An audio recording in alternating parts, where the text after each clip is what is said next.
Welcome to the in front of me Honor 9A, and I'll show you how to change home screen transition on this device. So first, just slide with your two fingers at the same time to the center, and here you'll see the transitions icon. Just tap there, and now as you can see we got the default home screen animation, and now just you can select one from these available animations.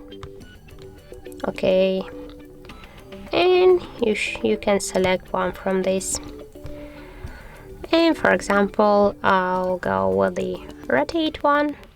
And now just to save all the changes, tap here on the home button, and as can you see we just successfully changed our home screen transition.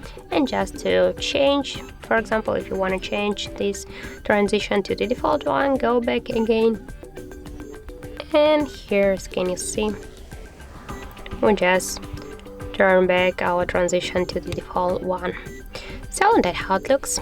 And if you find this video helpful, remember to leave a like, comment and subscribe our channel.